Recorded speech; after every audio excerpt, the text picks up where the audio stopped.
Aloha, I'm Kelly and welcome to my channel. Today I'm bringing you a review on Cress. Yes. So I'm just going to go ahead and say I loved Cress. I absolutely loved it. And like, I'm only reading them now, so bear with me. But so far I've loved all the books, but I think Cress was just, it was so nice to see a character who wasn't like so sure of herself, because both Cinder and Scarlet were, tough, resilient, and like at the start of the book you've got Cress and she's all like, she has this crush on Thorn before she even meets him, and when she does see him then she goes eep and hides, I mean Cinder and Scarlet would not have done that.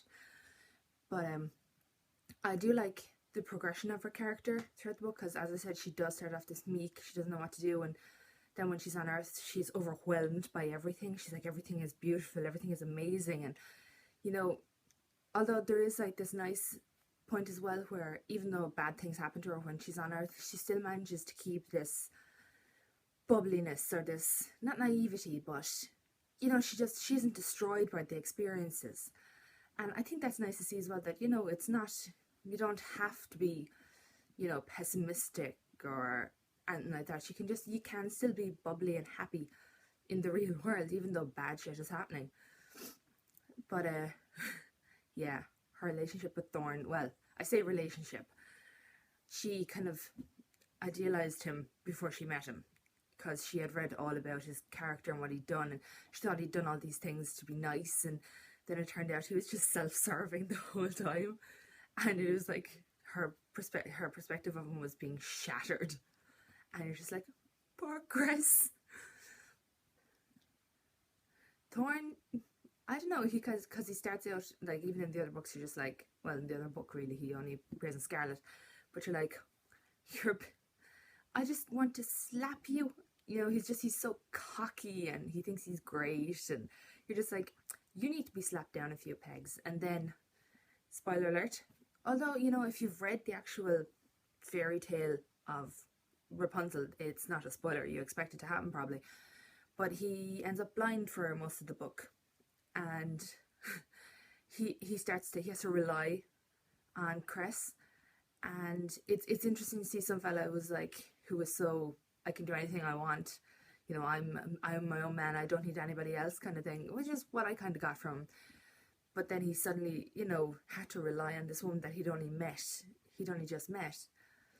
Although one thing I will say that I was a little bit disappointed with in the book was the fact that I know what the book is called, Cress, and it is therefore about Cress, but there was this whole, like, the majority of the book, there was like no point of view of Thorn, and like I was dying to know what his point of view was, what he really thought of Cress, what he thought of being blind, what he thought about the situation in general.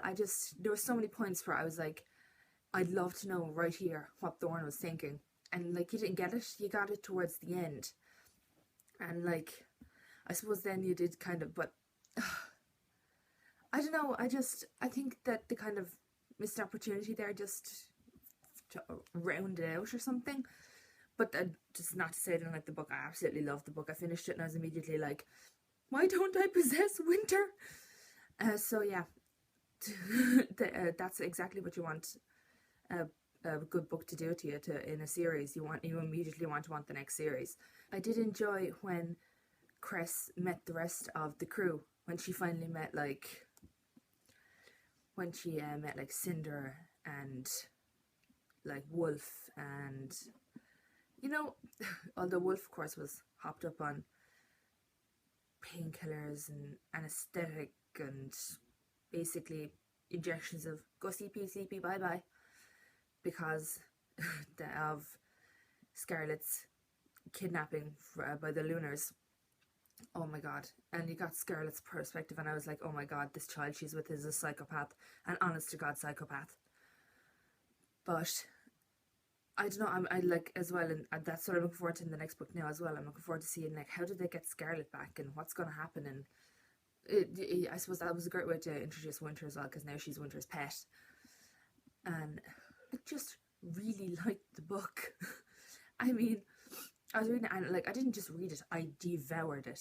And I was just like, because I was so reticent to start like the Lunar Chronicles, because I was like, oh, fairy tale retells, I don't mind fairy tale retells, but a whole series and the one mixed in, and Cinder's a cyborg, and I was like, oh, you know. And then I read them, and I just like, I read the first one, and then I bought the second two.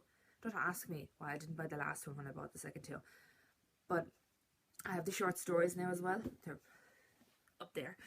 I have the short stories now as well. So as soon as I'm finished winter, I can just fly into the short stories. And I've managed to only be spoiled on one short story, but I like what happens in the short story, so I'm okay with that. So yeah, Cress. I known to go off on tangents. Cress was an epic book. It was an awesome book in a series. Like, you know, carrying on the story and introducing new characters, and it was done really well. The writing course was just perfect as always. It was so quotable. There was one bit in it where Cress is on the ship and she's talking to Wolf, and Wolf says that Scarlet is his alpha.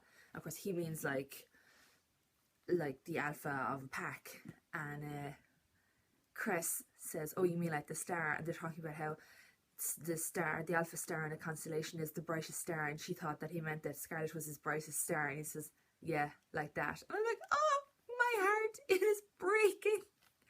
It's just, oh, it was so beautiful, and I just like a little bit of a sniffle there. So definitely, if you're considering, like, if you've been humming and hawing over the rest of the series and you're like, is Cress worth the read? It is totally worth the read. I give it like 5 out of 5 stars. Just absolutely. And it's like, it did what you wanted to see a book in a series to do, which was kept you going with the characters, you know, introduced a new character but didn't forget the other characters in the series, and then made you immediately want to read the next book, which is what you want. So definitely buy Cress. Buy Cress, or rent it from your library, or get the ebook, or just something, but you need Cress in your life. Okay, that's all for now. I hope you enjoyed this review. If you did, like it, subscribe if you want, and I'll see you next time. Slán!